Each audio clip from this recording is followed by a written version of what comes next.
wassalatu wassalamu ala rasulillah. Ya ayyuhalladzina amanu taqullaha haqqa tuqatih wa la tamutunna illa wa antum muslimun. Masyaallahu kan wa ma lam yasha lam yakun. La haula wa la quwwata illa billahil aliyyil azim. Jamaah yang dimuliakan oleh Allah Ta'ala, marilah sebelum acara dimulai, seperti biasa saya mengajak untuk menambah pundi-pundi pahala, mempersiapkan bekal menuju kepada Allah Ta'ala dengan beriman dan bertakwa. Kita sama-sama membaca surat Al-Ikhlas 10 kali, berzikir 10 kali, dan bersolawat 3 kali. Pak, sebelah sini Pak. Pindah.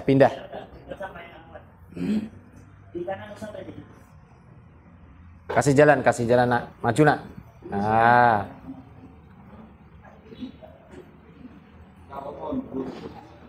Yuk, kita mulai.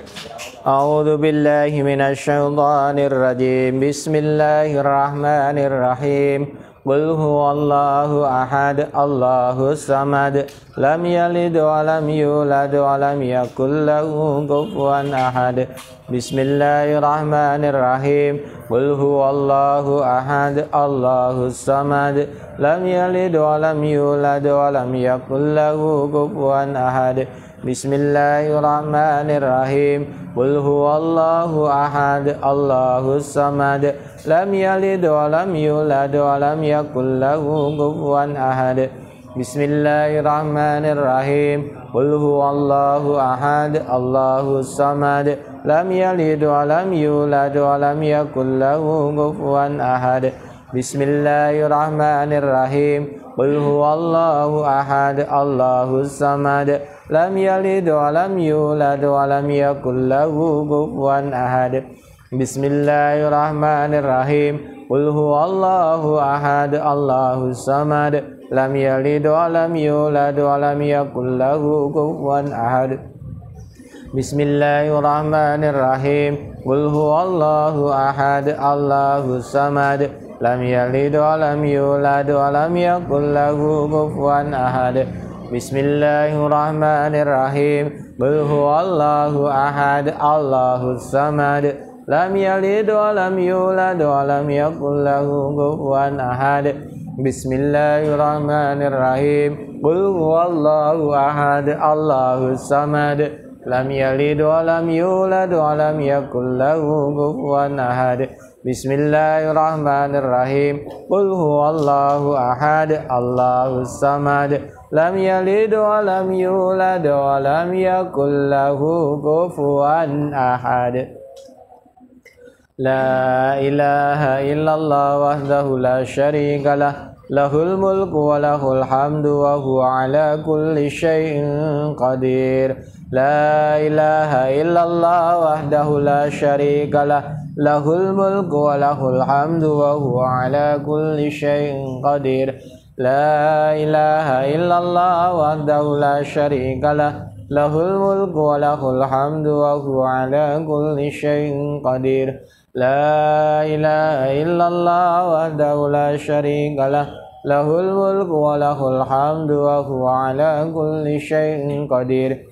La ilaha illallah wahdahu la syarika lah, lahul mulku wa lahul hamdu wa huwa ala kulli syai'in qadir. La ilaha illallah wahdahu la syarika lah, lahul mulku wa lahul hamdu wa huwa ala kulli syai'in qadir. La ilaha illallah wahdahu la syarika lah, lahul mulku wa lahul hamdu wa huwa ala kulli syai'in qadir. La ilaha illallah wahdahu la syarika lah, lahul mulku wa lahul hamdu wa huwa ala kulli syai'in qadir. La ilaha illallah wahdahu la syarika lah, lahul mulku wa lahul hamdu wa huwa ala kulli syai'in qadir.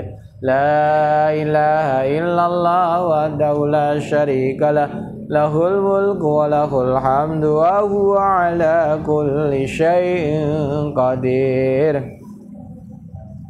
Allahumma salli ala Sayyidina Muhammad wa ala ali Sayyidina Muhammad kama sallaita ala Sayyidina Ibrahim wa ala ali Sayyidina Ibrahim wa barik ala Sayyidina Muhammad wa ala ali Sayyidina Muhammad kama barakta ala Sayyidina Ibrahim wa ala ali Sayyidina Ibrahim fil alamin innaka Hamidum Majid. Allahumma salli ala Sayyidina Muhammad wa ala ali Sayyidina Muhammad kama sallaita ala Sayyidina Ibrahim wa ala ali Sayyidina Ibrahim wa barik ala Sayyidina Muhammad wa ala ali Sayyidina Muhammad kama barakta ala Sayyidina Ibrahim wa ala ali Sayyidina Ibrahim fil alamin innaka Hamidum Majid. Allahumma salli ala Sayyidina Muhammad wa ala ali Sayyidina Muhammad kama sallaita ala Sayyidina Ibrahim wa ala ali Sayyidina Ibrahim wa barik ala Sayyidina Muhammad wa ala ali Sayyidina Muhammad kama barakta ala Sayyidina Ibrahim wa ala ali Sayyidina Ibrahim fil alamin innaka Hamidum Majid. Al-Fatihah. A'udzu billahi minasyaitonir rajim. Bismillahirrahmanirrahim. Alhamdulillahi rabbil alamin arrahmanir rahim maliki yaumiddin. Iyyaka na'budu wa iyyaka nasta'in ihdinas siratal mustaqim. Siratal ladzina an'amta 'alaihim ghairil maghdubi 'alaihim waladdallin. Amin. Moga-moga yang membaca surat Al-Ikhlas dibangunkan istana di surga oleh Allah Ta'ala.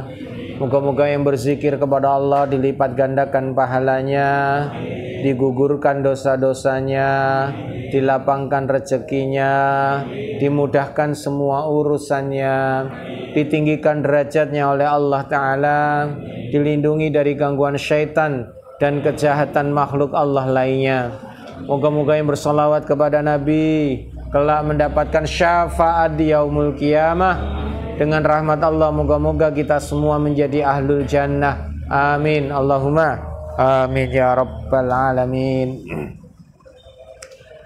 Bapak sekalian, jamaah yang dimuliakan oleh Allah, ibu-ibu yang dirahmati oleh Allah, kita bersyukur kepada Allah atas nikmat yang banyak yang Allah berikan kepada kita. Tak henti-hentinya kita selalu beriman dan bertakwa sebagai bekal menuju kepada Allah Subhanahu wa Ta'ala.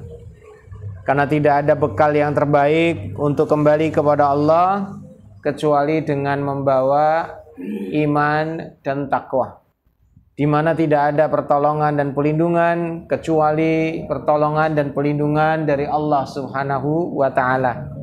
Dan perlindungan hanya diberikan, pertolongan hanya diberikan kepada orang-orang yang beriman. Bapak Ibu jamaah yang dimuliakan oleh Allah, kita sekarang berada di akhir zaman dan berada di penghujung akhir zaman. Masih ingat bahwa Rasulullah SAW pernah menyampaikan sebuah hadis yang mana hadis ini dhaif. Ada juga yang memberikan derajat hadis ini hasan li ghairihi, di atasnya dhaif. Maka bisa dipakai, bisa dipegang, hanya saja tidak boleh diyakini 100%. Kalau sudah terjadi ya baru benar-benar yakin 100%. Di mana Rasulullah menyatakan umur umat Islam, umur umatku hanya 1 hari saja. Kemudian Rasulullah meminta tambahan diberi oleh Allah 1/2 hari lagi. Maka umur umat Islam, umur umatnya Rasulullah hanya 1,5 hari saja. Dan ulama ahli tafsir menyatakan satu hari ini setara dengan 1000 tahun di dunia. Maka jika umur umat Islam 1,5 hari, berarti umur umat Islam hanya 1500 tahun saja. Ibnu Hajar Asqalani, beliau pernah menyatakan umur umat Islam di antara 1400 hingga 1500 tahun. Tidak lebih dari 1500 tahun. Jika ini memang nantinya benar, ya menjadi sebuah kenyataan yang tidak bisa dibantah lagi. Dan seandainya tidak benar, maka kita semua kembali kepada Allah Ta'ala. Jamaah yang dimuliakan oleh Allah, saat umur umat Islam 1500 tahun, berarti jarak antara kita dengan umur terakhir umat Islam ya tinggal 40 tahun sedikit. Ya katakan aja 40 tahun lagi. Wong sekarang aja sudah 1445, tambah 13 tahun di Mekah. 1450 ya 8 ya. Ya 50 tahun lagi lah. 40 tahun lagi lah. Seandainya umur kita panjang, nambah 40 tahun lagi, ya berarti mati bareng-bareng. Ada yang masih muda yang mungkin umurnya panjang bisa menangi, tapi yang nggak jaminan. Kalau umurnya bertahan sampai 40 tahun ke depan, bisa jadi kita akan menangi, menemui peristiwa-peristiwa besar yang disebut dengan tanda-tanda kiamat. Jika boleh memilih antara kita berjumpa dengan tanda-tanda kiamat besar dengan tidak berjumpa dengan tanda-tanda kiamat besar, maka kita memilih yang tidak berjumpa. Lebih baik mati lebih dulu sebelum bertemu dengan tanda-tanda kiamat besar. Karena tanda-tanda kiamat besar ini menunjukkan tanda-tanda kehancuran atau alias kiamat kubro, kiamat besar. Maka semakin mendekati kehancuran akan semakin susah kehidupan. Mendekati kehancuran akan semakin susah kehidupan. Bahkan tanda-tandanya saja sudah bikin kerepotan, apalagi peristiwa besarnya. Jamaah yang dimuliakan oleh Allah, masih ingat tanda-tanda kiamat besar? Ada ad-dukhan, kemudian apa lagi? Dajjal, kemudian apa lagi? Apa yang keras? Imam Mahdi. Salah. Imam Mahdi bukan termasuk tanda kiamat besar. Imam Mahdi termasuk tanda kiamat kecil. Tapi tanda kiamat kecil yang mengiringi tanda kiamat besar. Jadi Imam Mahdi ini muncul sebelum kedatangan Dajjal. Dajjal keluar ya gara-gara Imam Mahdi. Maka Dajjal nggak mungkin keluar jika Imam Mahdi belum muncul. Maka sekarang kalau ada yang mengaku, maaf, Dajjal tidak mungkin keluar kalau Imam Mahdi belum muncul. Jadi kalau sekarang ada yang mengaku Dajjal berarti ngapusi, bohong. Neng, apa ada orang yang berani ngaku Dajjal ya? Kalau ngaku Imam Mahdi banyak, tapi mengaku Dajjal hampir-hampir tidak pernah. Karena memang sosok ini sangat besar fitnahnya. Jadi setelah ad-dukhan nanti muncul Imam Mahdi atau keluar Imam Mahdi, didahului dengan munculnya setelah dukhan keluar Dajjal. Sebelum Dajjal diawali dengan muncul Imam Mahdi. Tapi Imam Mahdi ini bukan termasuk tanda kiamat besar. Jadi habis dukhan nanti keluar Dajjal. Habis Dajjal turun Nabi Isa alaihissalam. Karena Nabi Isa ini tugasnya membunuh Dajjal. Habis Nabi Isa turun, keluar Ya'juj Ma'juj.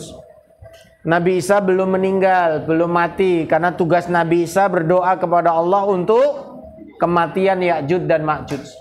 Jadi Nabi Isa alaihissalam memiliki dua tugas penting, yaitu membunuh Dajjal, dan yang kedua berdoa untuk kematian Ya'juj dan Ma'juj.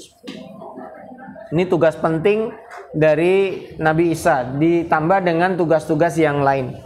Setelah keluar Ya'juj Ma'juj dan mati semua, maka tanda kiamat besar berikutnya, terbit matahari dari barat.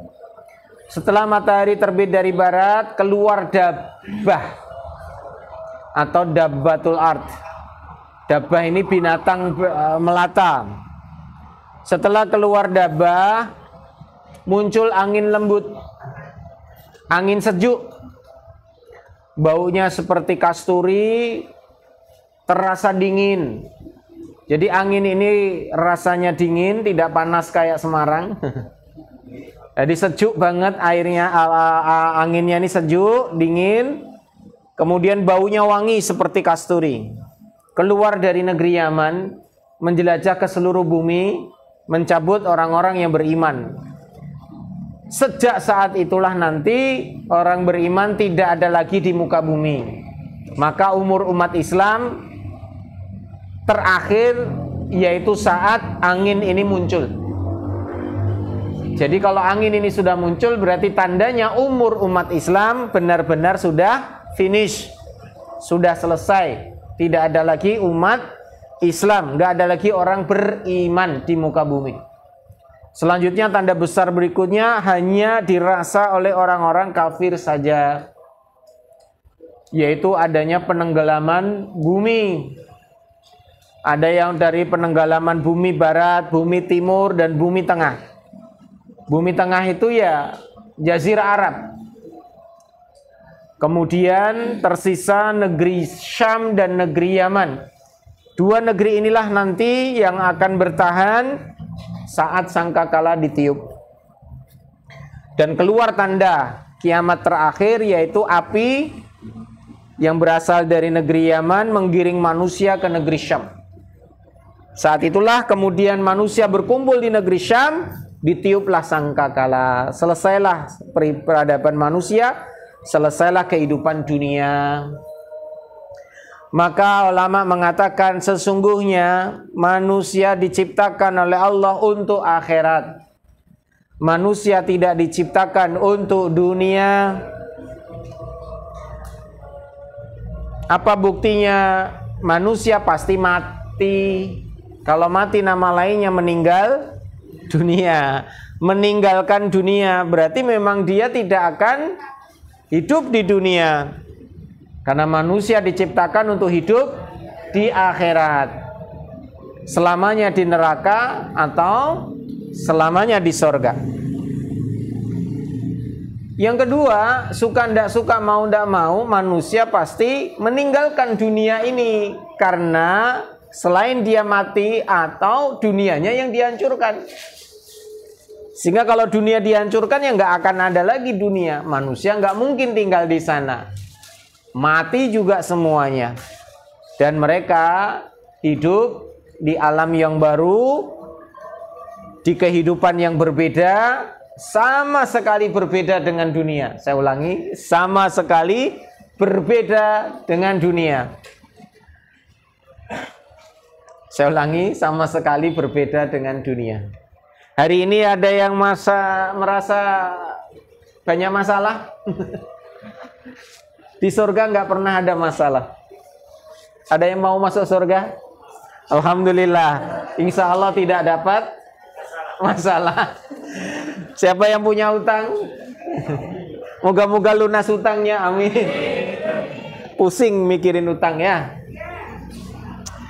Insya Allah moga-moga kita tidak lama lah dalam kondisi yang susah. Dan di surga insya Allah tidak akan pernah susah. Beda dengan dunia. Dunia kita lapar, kita lelah, kita capek, kita ngantuk, kita sedih, kita kecewa, dan semua kepayahan. Di surga nggak ada. Bahkan nggak ada kentut, nggak ada buang air kecil, nggak ada buang air besar. Ada yang membantah, protes. Bagaimana mungkin manusia di surga kok tidak buang air? Kok tidak buang hajat? Bagaimana mungkin di surga manusia kok tidak buang hajat? Lah mereka kan makan, mereka minum, lah terus dibuang kemana? Di dunia itu kalau makan minum ya dibuang lah, bentuk kotoran. Nah, masa di surga nggak dibuang? Mereka orang-orang yang tidak percaya tentang kehidupan surga, bahwa di surga itu tidak tidak buang hajat. Mereka lupa bahwa pernah di dalam rahim ibunya tidak pernah buang hajat. Dulu dia waktu lagi bayi, ibunya hamil di kandungan, bayi itu tidak pernah buang air, nggak pernah buang kotoran. Artinya di dalam rahim aja, di alam yang seperti ini saja manusia sudah istimewa. Apalagi Allah ciptakan hal yang lebih luar biasa di surga. Jelas pasti berbeda. Moga-moga menjadi ahli surga semua. Jamaah yang dimuliakan oleh Allah Ta'ala, kembali ya, bahwa manusia diciptakan oleh Allah untuk akhirat, bukan untuk dunia. Maka fokuslah kepada akhirat. Fokuslah kepada akhirat. Siapa yang ngejar akhirat, insya Allah dunia dapat. Artinya kuasai dunia ini untuk kita jadikan sarana menuju akhirat. Kita jadikan kendaraan untuk meraih pahala sebanyak-banyaknya. Saya ulangi, jadikan dunia ini sebagai wasilah, kendaraan, sarana untuk mendapatkan pahala sebanyak-banyaknya sampai kita mati. Karena kalau sudah mati meninggalkan dunia, gak bisa lagi beramal soleh, gak bisa lagi menambah pahala, kecuali dia pernah berinvestasi pahala dengan cara sedekah jariah, atau berbagi ilmu yang bermanfaat, atau punya anak soleh-solehah yang mendoakannya. Kalau tiga ini dia punya, insya Allah ya dapat banyak tambahan pahala. Tapi kalau tidak, kita mengandalkan diri kita sendiri untuk beramal soleh yang banyak di dunia. Sehingga jamaah, apapun yang terjadi dengan dunia ini, jangan sampai kita tertipu. Kalau kita bersandar kepada Allah, beriman kepada Allah, bertakwa kepada Allah, gak perlu risau, gak perlu bingung, gak perlu khawatir. Saya ulangi lagi kalimatnya. Jika kita beriman dan bertakwa kepada Allah, punya Allah, mengingat Allah, bersandar kepada Allah, gak perlu khawatir, gak perlu bingung, gak perlu takut terhadap apapun yang terjadi di dunia ini. Sekarang lagi terjadi perang, Ustadz, antara Palestina dan Israel, merambah ke negara-negara yang lain. Bisa jadi ini awal perang dunia ketiga nanti, Pak Ustadz. Dunia semakin kacau. Harga-harga semakin mahal. Apalagi ada yang tahu sekarang dolar berapa? Oh, enggak pernah tahu, Pak Ustadz. Oh, mata uangnya apa? Rupiah. Dolar sekarang 16.000, saudara-saudara. Wah, nggak penting, Pak Ustadz.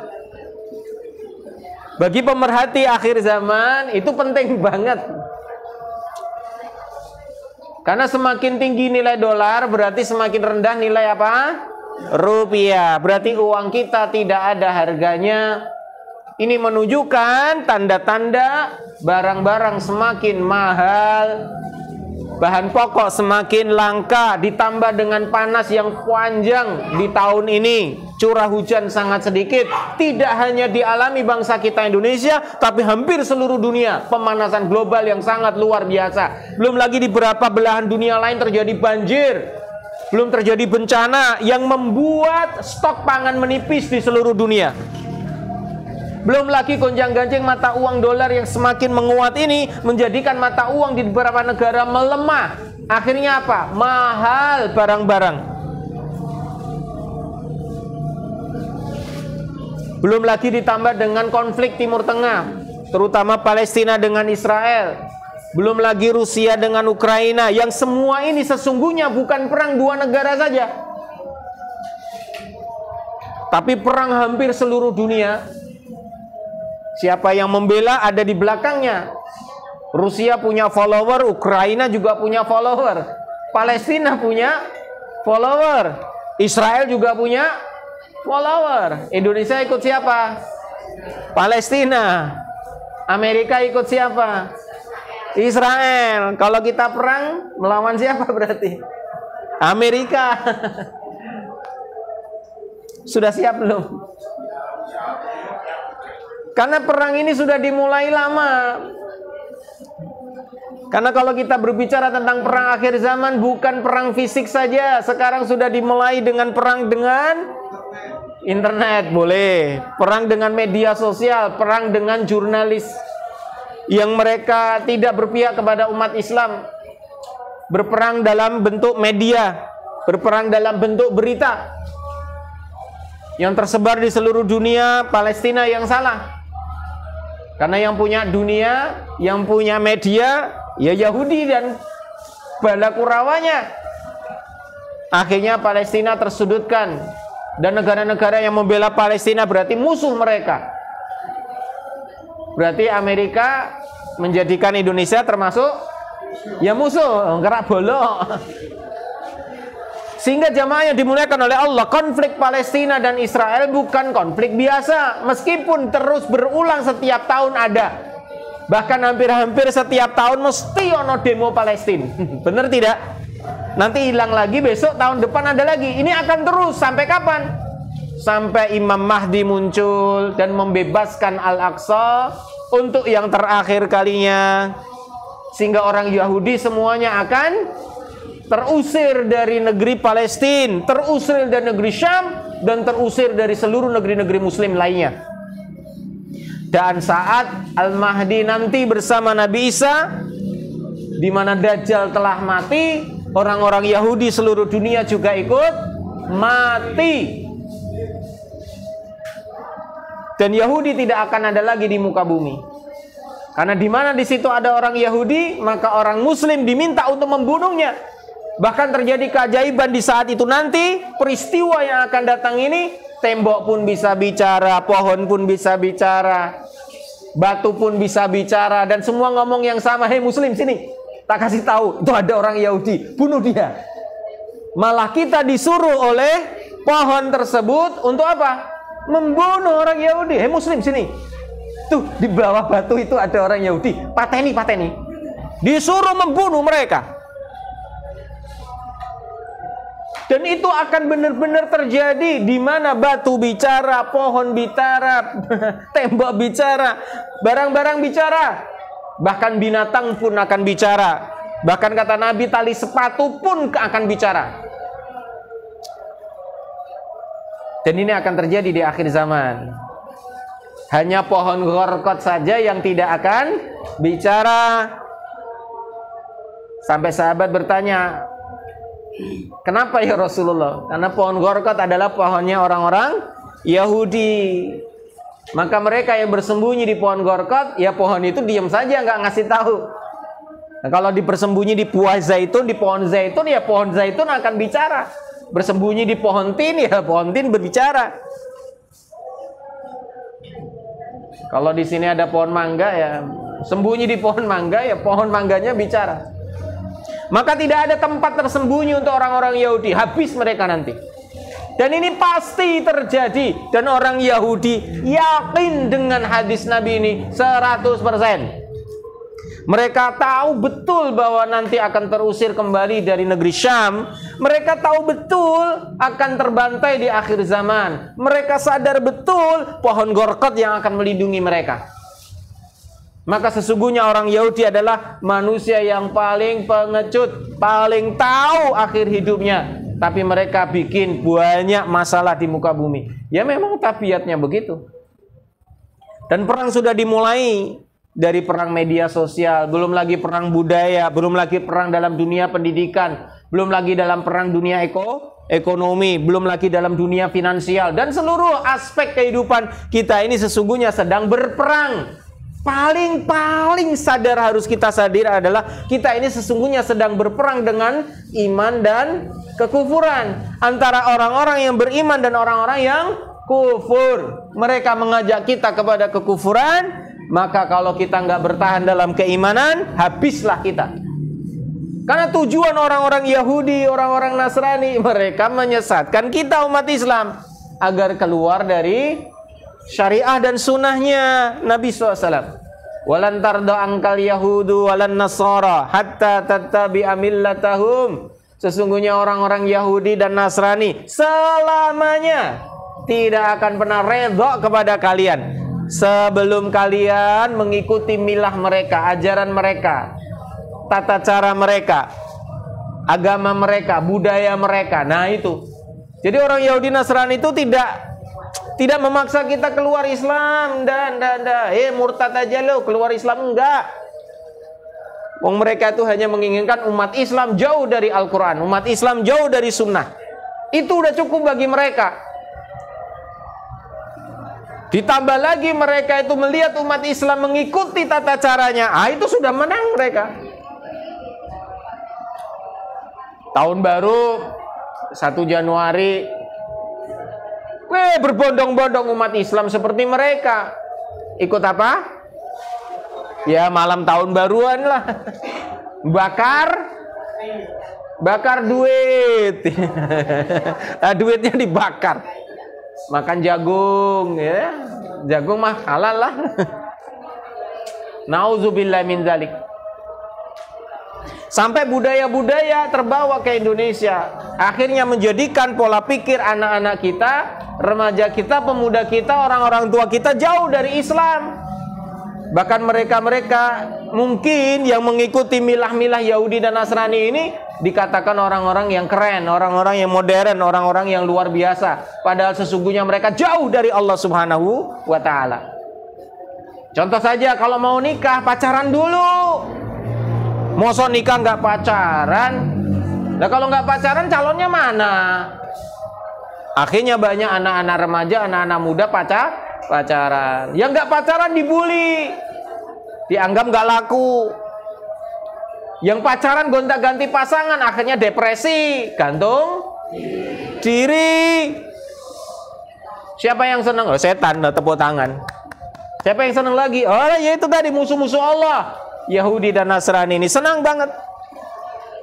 Akhirnya kehancuran demi kehancuran kita dapati. Dan ini perang yang sesungguhnya sangat berbahaya. Perang apa? Perang akidah, perang keimanan. Sampai puncaknya adalah perang fisik. Berhadapan-hadapan musuh dengan musuh. Di mana? Ya di medan perang. Itu belum seberapa.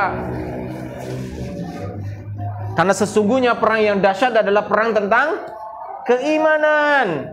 Karena di akhir zaman ini nanti kata Nabi, ada yang beriman di pagi hari, sore harinya langsung kafir. Ada yang sore harinya beriman, besok pagi udah kafir. Saking dahsyatnya peristiwa-peristiwa di akhir zaman yang membuat orang itu berubah akidahnya, berubah imannya begitu cepat, luar biasa. Dan ini benar-benar akan terjadi dan sudah banyak terjadi. Bahkan peristiwa perang ini sekarang, ya Israel dan Palestina ini membuat kubu umat Islam juga terpecah. Ada umat Islam yang notabene mereka Muslim tapi munafik, membela mati-matian siapa? Israel. Gak suka dengan umat Islam yang membela Palestina. Parah lagi nanti kalau ini sudah masuk tahun politik. Ini sudah daftar KPU belum ya? Pilpresnya sudah ya? Katanya sudah ini hari ini nih. Ya Amin sudah daftar. Pak Ganjar sudah daftar belum ya? Pak Ganjar sama Mahfud, Anies Baswedan sama Muhaimin Iskandar, Ganjar Pranowo sama Prabowo sama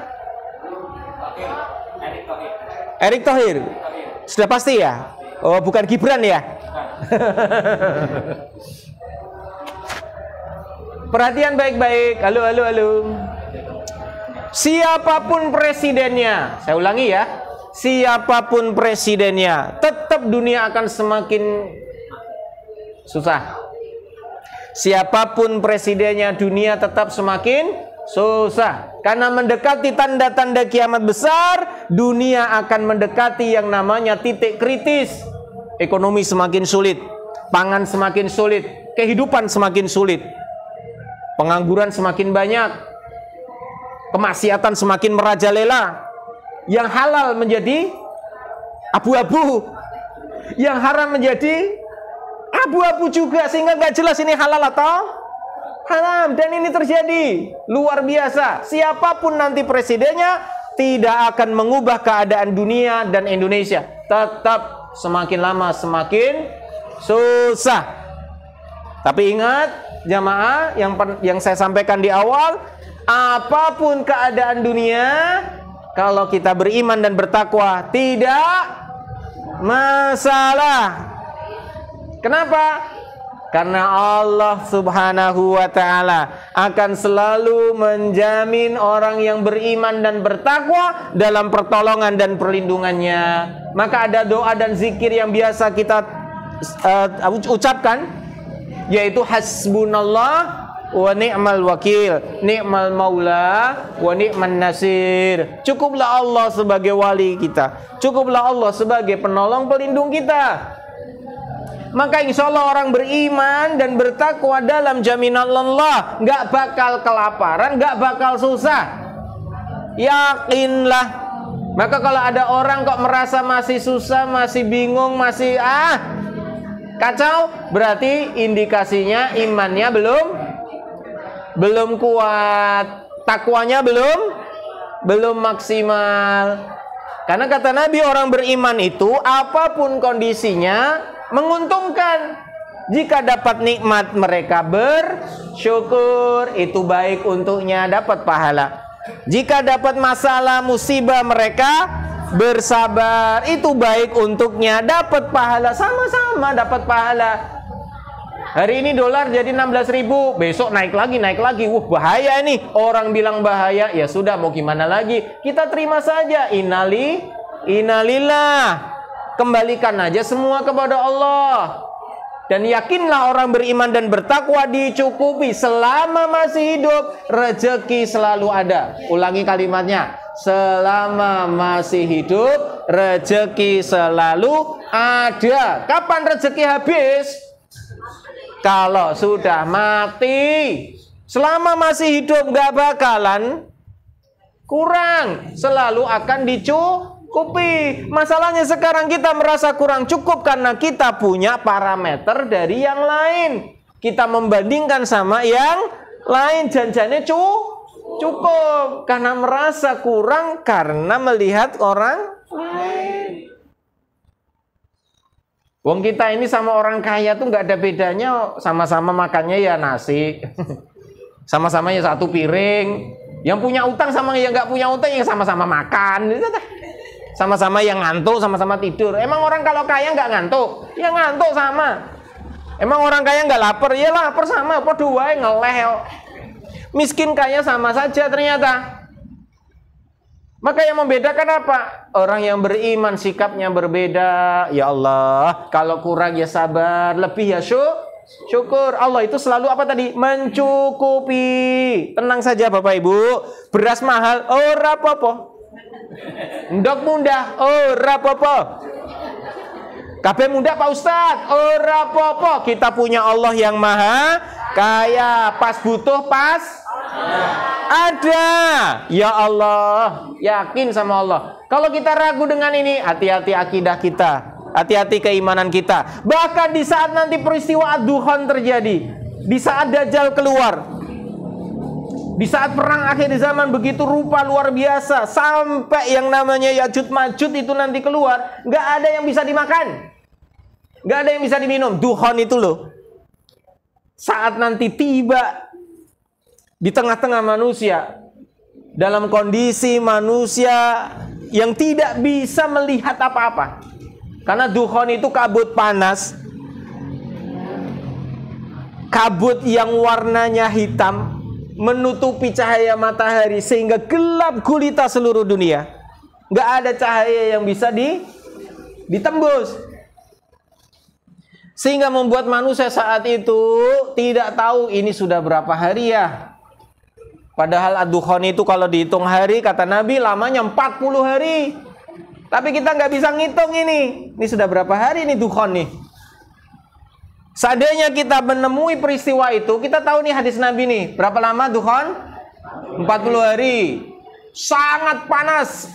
Membunuh banyak manusia, membunuh banyak binatang.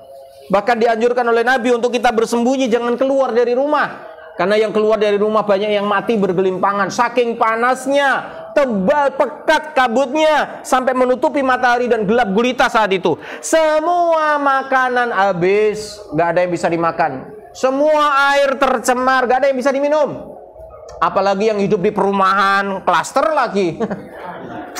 Semua mengandalkan air artetis, semua mengandalkan air dengan pam, semua mengandalkan dengan teknologi. Habislah kita, nggak ada lagi sumur. Karena saat dukhan ini terjadi, langsung listrik seluruh dunia padam. Kalau listrik semua padam, ya sudah nggak ada yang bisa dikerjakan. Kipas angin mati, AC mati, sanyo mati, pompa air mati, HP mati, apa lagi yang mati semua tuh. Sehingga manusia saat itu kebingungan luar biasa. Keluar rumah mau minum, kena debu, tercemar, nggak bisa diminum. Maka saat itu orang yang beriman dan bertakwa, Allah tolong. Saat itu mereka nggak bisa makan dan minum, kata Nabi, mereka dikenyangkan oleh Allah Ta'ala dengan cara mereka berzikir kepada Allah. Dengan mengucapkan subhanallah, Allah kenyangkan. Dengan mengucapkan alhamdulillah, Allah kenyangkan. Kita berzikir la ilaha illallah, Allah kenyangkan. Makanan orang-orang beriman saat itu adalah zikrullah. Siapa yang lapar? Yuk zikir yuk. Subhanallah. Oh belum nih? Ya berarti belum waktunya. Masih lapar juga Pak Ustadz. Kenapa? Makanannya para malaikat itu zikrullah. Malaikat makan nggak? Enggak, tapi kok hidup? Halo? Ada yang pernah nanya enggak? Malaikat itu makannya apa ya? Kok mereka hidup? Bertumbuh nggak? Halo? Malaikat bertumbuh enggak? Dari kecil ke besar? Enggak, wong malaikat nggak dilahirkan. Malaikat itu langsung diciptakan. Ada yang besar, ada yang kecil. Bahkan setiap tetes hujan itu didampingi satu malaikat. Masya Allah. Setiap satu tetes hujan yang turun, satu tetes itu loh, itu satu malaikat. Nah kalau yang keluar dari awan itu, tetes air hujan ada 1 triliun, berapa malaikat? Triliunan, besar banyak. Maka kata Nabi SAW, apabila kita menjulurkan jari kita 4 ini, ada yang mengatakan 3, ada yang mengatakan 2. Maka saat kita menjulurkan jari ini, kita langsung bersentuhan dengan malaikat. Saking apa? Saking banyaknya malaikat. Saking banyaknya malaikat memenuhi keadaan di sekitar kita. Sampai kita menjulurkan jari, seandainya kita bisa melihat, bersentuhan dengan mereka. Saking kebaknya. Apalagi majelis ilmu begini. Wah, malaikatnya banyak sekali. Masya Allah. Mendoakan kita agar diampuni dosanya. Alhamdulillah, amin. Mendoakan kita agar kita dirahmati oleh Allah, amin. Malaikat begitu sayang kepada hamba-hamba Allah yang beriman. Luar biasa. Maka jamaah yang dimuliakan oleh Allah Ta'ala, Allah akan mencukupkan mereka. Sebagaimana Allah mencukupi para malaikatnya hanya dengan berzikir mereka kenyang. Jadi malaikat itu tidak makan kayak kita. Tapi mereka bisa hidup dengan apa? Dengan zikrullah. Mereka bertasbih kepada Allah, mereka hidup. Nah besok seperti itu pula manusia di akhir zaman. Saat terjadi banyaknya krisis, terjadi perang demi perang yang menghancurkan seluruh aspek kehidupan, maka manusia yang beriman akan tetap bertahan, ditolong oleh Allah Subhanahu wa Ta'ala. Dapat musibah ya bersabar, dapat nikmat ya bersyukur. Jamaah yang dimuliakan oleh Allah Ta'ala, Maka kesimpulannya, ayo sama-sama bersegera beramal soleh. Tanda-tanda perang fisik sudah muncul. Kalau perang non fisik sudah mulai kerasa sekarang, ya jadi sudah lama. Nah ini perang fisik sudah mulai terasa. Maka kita harus mempersiapkan iman dan takwa harus lebih banyak lagi. Artinya apa? Kalau mau beramal sekarang, jangan nunggu besok. Kalau besok udah terjadi perang piye? Nah, amalnya jadi sedikit. Mau ke masjid itu susah. Apalagi mau berangkat umroh. Lah perang piye? Nggak ada pesawat yang terbang ke sana. Pilotnya rak gelem tuh ya. Maskapai berhenti semua. Resiko kena bom. Karena hampir semua perang ini nanti melanda seluruh dunia. Dan perang yang pertama terjadi adalah perang yang terjadi di Timur Tengah. Saat Al-Mahdi muncul, maka Al-Mahdi punya peran besar menyatukan Jazirah Arab. Ditaklukkan semua Jazirah Arab yang terpecah-pecah menjadi satu kesatuan. Perang terjadi di sana. Habis itu kemudian menaklukkan Romawi, kemudian menaklukkan Persia. Dua adidaya ini, ya Amerika dengan sekutunya, Cina dengan sekutunya habis. Sampai terakhir nanti perang Al-Malkhamah Kubra yang terjadi di negeri Syam, di Suriah. Sampai akhirnya nanti Al-Masih Ad-Dajjal datang dan berperang dengan Al-Mahdi dan kaum muslimin. Dan saatnya itu tiba, tidak ada lagi teknologi. Semua kembali ke zaman batu, ya pakainya panah, tombak, pedang. Nggak ada lagi senjata modern, nggak ada lagi tank, nggak ada drone. Nggak ada nuklir. Loh, kemana nuklirnya? Bisa jadi nuklirnya akan datang sebentar lagi. Yang disebut dengan dukhon, ya itulah nuklir. Sebagian ulama menafsirkan begitu. Karena nuklir itu sama beratnya, sama besar dampaknya, sama-sama berat yang kita tanggung seandainya itu terjadi. Dan sama-sama benda dari langit. Mau nuklir itu kalau ditembakkan kan ke langit dulu. Langit, habis itu jatuh. Kan sama-sama benda dari mana? Ya dari langit, dijatuhkan dari langit. Nah itulah nuklir. Kalau seluruh hulu ledak nuklir di dunia ini ditembakkan, habislah dunia ini. Dan itulah ad-dukhan. Dan seandainya ini tidak terjadi, ternyata hulu ledak nuklirnya macet kabeh. Ya bisa jadi. Hantaman benda langit yang disebut dengan meteor, komet, dan lain-lain itulah yang menyebabkan ad-dukhan. Allahu a'lam bishawab. Apa yang terjadi besok, kita akan menyaksikan bersama-sama. Jika umur kita panjang, ya kita akan menangi. Maka sebelum itu terjadi, jamaah, enggak 40 tahun lagi loh. 40 tahun itu saat matinya seandainya hadis Nabi yang dhaif dan hasan di ghairi ini benar, 40 tahun lagi musnah seluruh umat Islam. Maka sebelum 40 tahun sudah terjadi peristiwa-peristiwa ini. Maka jangan tunda amal soleh. Maka jangan tunda beramal soleh. Sing solate bolong-bolong, aja bolong-bolong meneh. Ya Allah Gusti, wong ngaji ning nggon kene kok bolong-bolong. Sing ra seneng maca Quran, wah saiki seneng maca Quran. Karena Al-Quran akan menolong kita nanti di hari kiamat, di alam kubur. Maca Quran, raketang, grotal, gratul. Yang senang sedekah, sedekah apapun. Mau makanan boleh, minuman boleh, pakaian boleh, apa saja yang bisa membantu orang lain sedekah. Kalau belum berangkat ke tanah suci, paksakan. Biar piye carane mangkat. Ada yang belum ke sana? Saya doakan moga-moga bisa berangkat semua. Amin. Yang aminnya keras, insya Allah lebih cepat. Ya Allah Gusti, kita berharap jangan perang dulu ya, supaya kita bisa ke tanah suci. Amin. Maka jamaah yang dimuliakan oleh Allah, ayo jangan tunda amal soleh. Ini sudah terjadi banyak perang ini. Perang peradaban, perang akhir zaman sudah di depan mata. Maka jika dukhon itu artinya adalah perang nuklir atau perang dunia ketiga yang menggunakan teknologi nuklir, maka terjadi dukhon disebabkan hal tersebut, sudahlah, habislah. Bahkan sudah diprediksi, ini saya menakut-nakuti ya. Banyak di media sosial yang muncul bahwa nanti akan terjadi krisis sebagaimana pernah terjadi sebelumnya, yaitu COVID, pandemi yang disebabkan karena virus Corona atau COVID yang pernah membuat dunia ini restart. Nah, restart itu ya kembali ke semula lah. Ibarat HP di restart. Kembali ke setelan pabrik. Nah, besok tahun 2024 akan terjadi juga demikian. Tapi virusnya bukan berasal lagi dari virus COVID. Tapi ini adalah virus yang terjadi dari internet. Karena nanti tahun 2024 Bill Gates sudah menyampaikan, para tokoh-tokoh besar dunia sudah menyampaikan yang mereka sejatinya ya mereka yang di belakang layar, bahwa nanti akan ada terjadi yang namanya kiamat internet. Saya ulangi, akan terjadi kiamat internet tahun berapa? 2024. Ini uji coba sebelum Al-Masih Ad-Dajjal keluar. Dunia akan dibuat seperti era pandemi COVID-19, di mana manusia terbatas tidak bisa kemana-mana.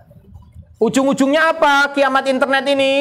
Maka manusia saat itu akan terjadi krisis multidimensi. HP nggak bisa digunakan, uang yang ada di bank tidak bisa digunakan, ngambil di ATM nggak bisa digunakan. Kenapa? Mati semua internet. Sekarang dunia bergantung kepada internet. Baru kiamat internet dulu nih, belum kiamat listrik. Masih bisa kipas angin, masih bisa AC, tapi udah nggak bisa lagi menggunakan internet. Maka siapa yang punya uang di bank, ambil saja. Kalau bisa langsung segera manfaatkan dengan apa? Beli logam mulia, beli emas. Karena emas hari ini naik sangat signifikan. Semakin dolar naik, semakin harga emas naik. Semakin banyak perang, semakin emas naik. Harga emas gak pernah turun, akan selalu naik. Dan ingat, rupiah sebentar lagi hanya menjadi kertas mainan. Sebelum itu terjadi, konversi dulu ke emas. Oh, konversi piye Pak Ustadz, orang duit toh. Saya doakan punya uang banyak, amin. Maka kalau bisa kita cerdas sekarang, cerdas finansial. Sekarang cerdas finansial, bahkan yang ngomong di YouTube itu, kiamat internet itu, mereka sudah antisipasi. Maka gonjang-ganjing dunia ini salah satunya adalah di mana Amerika sudah mulai mengeluarkan emasnya. Dan dolar semakin lama semakin diambil. Maka di seluruh negara-negara dolar semakin langka, maka mata uang mereka jatuh. Ini strategi mereka, konspirasi mereka. Karena dunia benar-benar akan menghadapi krisis yang sangat luar biasa. Ayo bareng-bareng kita semangat beramal soleh. Yang belum umrah, ayo berangkat umrah. Amin. Oke, moga-moga berkah manfaat buat teman-teman sekalian yang bersemangat. Insya Allah saya doakan Allah selalu memberikan semangat, memberikan kekuatan kepada kita semuanya, agar kita dimudahkan dalam beramal soleh, selalu sehat walafiat, keluarganya sakinah mawaddah warahmah, putra putrinya soleh solehah. Moga-moga Allah Subhanahu wa taala menjadikan kita semua husnul khatimah dengan syafaat Nabi Muhammad sallallahu alaihi wasallam dan rahmat Allah Subhanahu wa taala. Moga-moga kita semua menjadi ahlul jannah. Amin Allahumma amin. Rabbana atina fid dunya hasanah wa fil akhirati hasanah wa qina adzabannar wa adkhilna jannata ma'al abrari ya aziz ya ghaffar ya rabbal alamin. Walhamdulillahi rabbil alamin. Barakallahu fikum. Sekali lagi assalamualaikum warahmatullahi wabarakatuh. Bismillah. Allahumma sholli ala Muhammad. Kita tutup dengan doa kafaratul majlis. Subhanaka Allahumma wa bihamdika asyhadu an la ilaha illa anta astaghfiruka wa atubu ilaik.